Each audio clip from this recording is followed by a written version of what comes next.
No, lots. I agree with a lot of this because I remember back in my stage, I could easily have, 4 or 5 girls that you're dating, and they're all sitting around like waiting. That means these other guys are pulled out of the marketplace. These girls are wasting time waiting. It did hit me one day, like, oh, I would never lie to these girls. Don't get me wrong, tell my girlfriend, but it's just like with these. I could still realize that I was hurting these girls. They can't have like unattached sex the same way men do, and you realize like, oh, by having this random stuff, you're hurting these women, hurting society. I didn't think about it, but I guess I'm hurting all society because I'm taking them off the marketplace for other men. They're just sitting around waiting until you get rid of them, and it's just like it's kind of fucked up. Well, a lot of blame goes to them as well. Yeah, Like I'll blame the girls more than me. yeah. Like you could justify it, like, oh, these girls are always screwing over guys, but no, feminism. So that's probably the biggest problem, more than the white man. Yeah, I mean, so if you have like a country with no immigration and it's like just a pure white utopia, and you still have feminism, you still have women's empowerment, you're gonna have all these particular problems. No, I agree on this. I think it would have to be, yeah, it would have to be changes, and I think I would like to see, some of these white groups and Muslims work more together. I don't know if you would like to, but I think a lot of these conservative white groups have very similar ideology to Muslims, but they don't realize it. Yeah, there are a lot of shared values, and like I said, I have a lot of sympathy because I feel like just like Muslims, their identity is being erased, their religion, like liberalization in the Muslim world. Like there's this talk of white genocide, like genociding white people through immigration, mixed marriages, etc. But Muslims are genocided in a similar way. Our identity is also being taken through secularization, liberalization, forced atheism, like forced freedom of religion, or like the right to mock religion. Like this is something that I always get in trouble for with mainstream, because I defend the apostasy laws in Islam, like apostasy, blasphemy laws, because in Islam, if you insult God or his prophets, or you like burn the Quran or something like that in a way to insult, then that comes with a death penalty. Like it's capital punishment. Well, I mean, it's their own cultures. Who are we to say what cultures are? Now, I'm not saying we should bring that to America. I don't think we should insult religions here, but also, who are we to judge what another country does? If they Well, you look would at judge like I don't take that kind of perspective, like a relativistic perspective, because if it was cannibalism, Yeah, yeah. like Okay, I'm I not gonna would say, judge oh, it's that. their culture, it's Yeah, their no, cannibals, it's just like but I think there's a rational basis. Like I think it's something that we can defend beyond just relativism. Yeah. That we need to, like, if you care about God, like if you care about religion in society and the symbols of religion in society, then you can't allow it to be mocked. Like there has to be restrictions. Well, Like maybe it's not going to be the death penalty in real all quick, I cases. say I don't think it should be the death penalty. I want to clear that up. But I could understand your point. If you're in a country where it's almost all Islamic and stuff, to allow people to sit there and mock it. I mean, look what's happened. That's what happened to Christianity. It started getting mocked, and now it's like almost dead. Now there's trans flags on churches.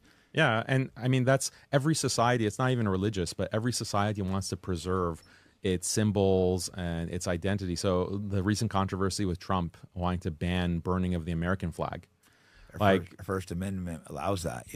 I don't like burning the flag, but we do have the Constitution, so it makes it a little tricky. That's kind of the whole point. but that destroys like identity. Like that, if people are able to like burn the flag, mock identity, like mock like the sacred symbols That's true. of your, especially with religion, but even culture or nationalism, if you're able to mock those symbols, then that's going to degrade the awe or the respect for those symbols within society. And then maybe like you won't be affected, but your children will, and their children will. They won't even have this kind of concern for nation, or like we have to be proud of who we are or our heritage, because it's been mocked. Like look at the amount of mockery of Jesus, for example, in Europe and Christian society. It's like saying that, they just take it and allow it.